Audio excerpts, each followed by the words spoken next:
Je suis issue d'une famille avec deux cultures. Ma maman est catholique, mais ne pratique pas.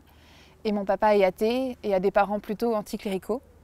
Je vis une adolescence assez heureuse, mais pour moi, Dieu est un peu un être dans les nuages, distant, qui ne s'intéresse pas à ma vie, qui ne m'aime pas particulièrement. J'ai une bande d'amis, mais mon lycée est marqué par une période de harcèlement scolaire, en période de cours de sport.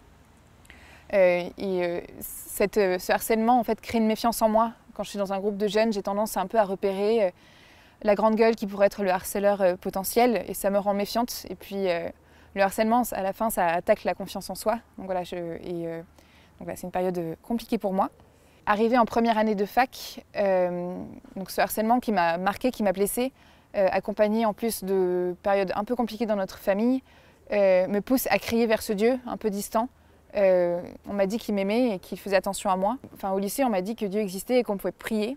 Moi, j'avais un peu zappé la prière dans ma période adolescente. Je priais à Noël et à Pâques avec ma famille, et je me dis, je me suis posée dans ma chambre et du coup, je le teste. Je lui dis, Seigneur, si tu existes, envoie-moi un signe de ta présence et je te suivrai. J'ai besoin de toi.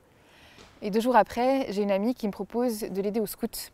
Et je comprends que c'est le signe du Seigneur, mais en même temps, je ne suis pas sportive, j'aime pas les bois, c'est à l'opposé de ce que je suis.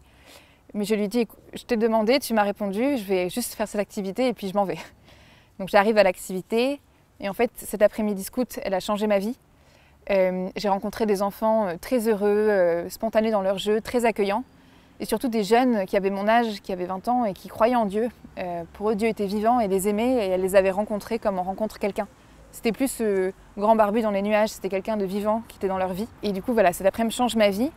La foi en Dieu m'apporte une paix et une joie profonde dans ma vie, que ce soit dans les périodes de tristesse, il est avec moi.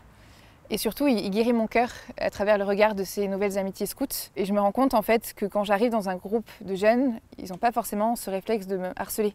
Moi qui repérais les potentielles personnalités un peu agressives, je le fais plus parce que je sais que Dieu m'aime, que j'ai de la valeur à ses yeux. Et surtout que tout le monde n'est pas harceleur, qu'il y a des gens qui sont équilibrés et qui peuvent être dans une relation simple avec les personnes qu'elles rencontrent. Les fruits, c'est cette aventure chrétienne, voilà, cette vie qui passe de la nuit en noir et blanc à la vie en technicolor. Et voilà, ce cœur qui se guérit des blessures de l'adolescence.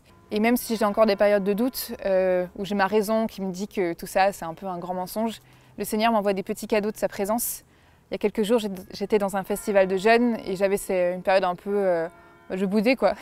Et en fait, les instruments se sont installés juste à côté de moi, les musiciens se sont mis à jouer et c'était un très beau moment musical. Et c'était vraiment un petit cadeau de la présence de Dieu qui me disait, regarde, t'as un petit concert pour toi et je t'aime et regarde, je te donne des jeunes avec qui vivre cette vie avec moi.